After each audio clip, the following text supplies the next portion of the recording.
Burn the boats, conquer or die. This was the mindset of the Spanish conquistadors when advancing through uncharted territory to conquer the most powerful Native American empire. But how exactly did Hernán Cortés, with just a few hundred Spanish soldiers, orchestrate the downfall of the Aztec Empire? Was he truly a military genius, or did he just get lucky? Well, 3 years earlier, in 1519, Cuban governor Diego Velázquez chose Hernán Cortés to go on an expedition in the Gulf of America. Their mission? Explore and trade along the Yucatan Peninsula. But at the last second, his charter was revoked, so Cortés went AWOL. He and his men had alternative plans. Cortés led his expedition further and further inland, not simply to trade and map, but to conquer. To make sure nobody would mutiny and abandon the campaign, Cortés famously ordered his ships to be sunk. There was no going back. He and his men now had one choice to make: conquer or die. God, glory, and most importantly, gold were now all of these conquistadors sought. Cortés pushed further and further inland, chasing rumors of gold and great cities that promised fortune. Fortunately, the expedition encountered two key players that would ultimately allow Cortés and his men to not only conquer Mesoamerica, but to even travel throughout it. Priest Jerónimo de Aguilar and a native woman known as La Malinche. Together, they would be crucial translators. With Aguilar speaking Spanish and Maya, and Malinche speaking Maya and Aztec language of Nahuatl, these interpreters allowed Cortés to achieve crucial alliances with numerous native peoples. Although the Spanish pillaged, raided, and massacred multiple tribes, they were ultimately looked upon as saviors, meant to bring an end to the Aztec Empire, which had brutally subjugated the surrounding tribes for over a century. Many of these tribes, tired of paying tribute with their resources and people, gladly joined Cortés and his expedition. By this time, Emperor of the Aztecs, Moctezuma II, had learned of these new travelers to his realm, so to try and appease the Spanish and actually prevent them from traveling to the capital city of Tenochtitlan, he sent them treasure. However, their lust for glory and treasures could not be satisfied. So even more encouraged to march on, Cortés and his native allies reached the city. What they saw made them think they were dreaming. Some of our soldiers asked whether it was not all a dream. It was all so wonderful that I do not know how to describe the first glimpse of things never heard of, seen, or dreamed of before. A complex, dynamic city built on Lake Texcoco, with 300,000 inhabitants, more than nearly all European cities. Massive sculptures, impressive pyramids, intriguing architecture, and elaborate canals that flowed through the city. However, what interested the Spanish the most was, of course, the treasure: cotton, cacao beans, tobacco, and of course, gold. But they also learned it was built off of death. It's estimated the Aztecs sacrificed around 20,000 to 200,000 people a year to their heathen gods. Soon, tensions rose, as the Spanish learned that several Spaniards had been killed by the Aztecs while supporting a local tribe. Realizing he was severely outnumbered in the capital, Cortés, in response, decided to take Moctezuma hostage in his own palace, allowing the Spanish to indirectly rule Tenochtitlan through him. However, natives were not the only ones who threatened Cortés. His blatant disrespect of Spanish authority greatly angered Governor Diego Velázquez, so he actually sent men to arrest him. When Cortés learned of this new Spanish party led by Panfilo de Narvaez, Cortés left Pedro de Alvarado in charge of Tenochtitlan, while he personally led his best men to deal with this rival expedition. Although Cortés was able to defeat Narvaez, his absence from the capital led to disaster. Alvarado, known for his short temper, quickly exacerbated tensions between the two peoples, culminating in the slaughter of many Aztecs during a religious festival. Alvarado claimed he was simply trying to stop the human sacrifice, while the natives claimed he was after their riches. While the truth probably lies somewhere in the middle, the consequences of this act were drastic.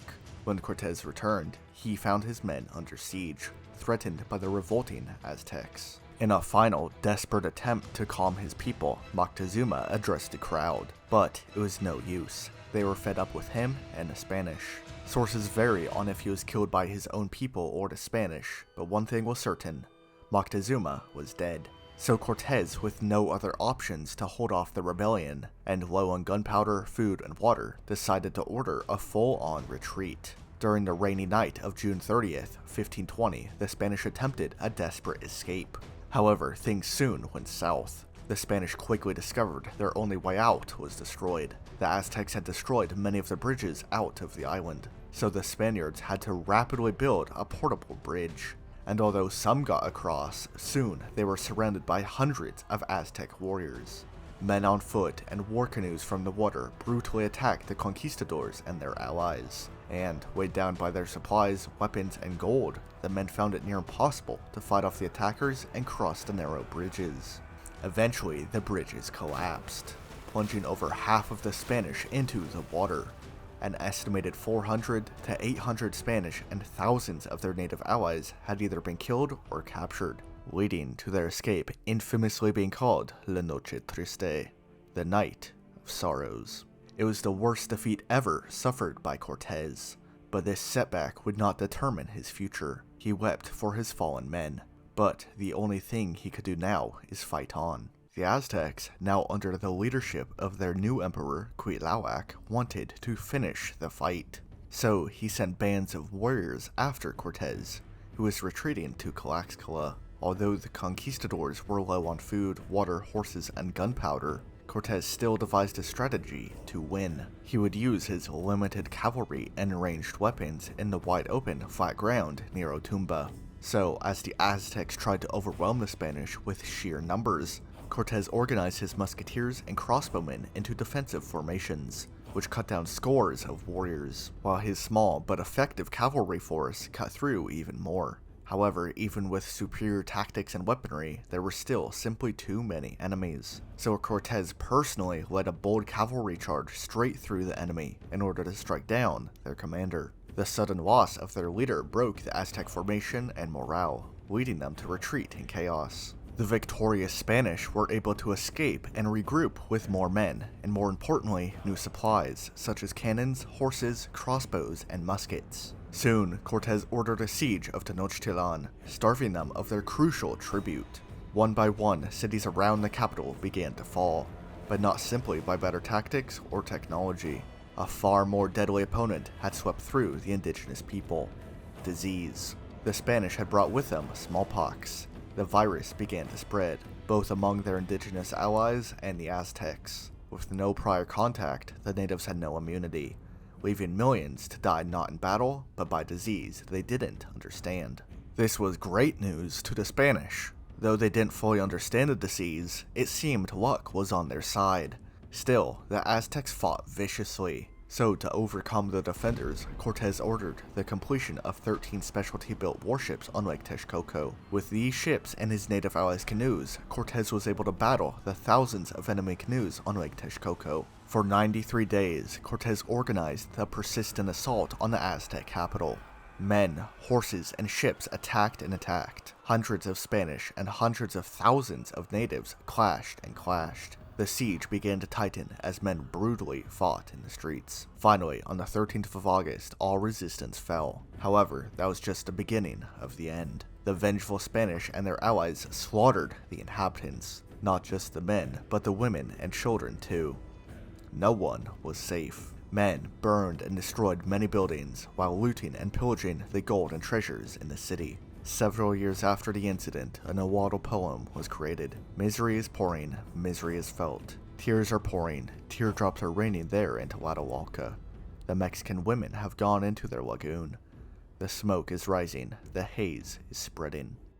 Ultimately, many factors contributed to the Spanish conquest of the Aztecs. Some factors were simply luck, like finding the translators Aguilar and La Malinche, and having their enemies suffer from disease. But if you want to win the lottery, you have to make the money to buy a ticket. Cortés took high risks and got high rewards. His charisma made men want to follow him, and he used what he had and made the best of his situation. Without allies or smallpox, he would have surely been destroyed, and he knew this, which is why he was able to exploit existing political rivalries in order to support his own ambitions. He commanded both the Spanish and natives in battle. He was able to gain allies and strategically and tactically combine their numbers and his technology to solidify his name in history.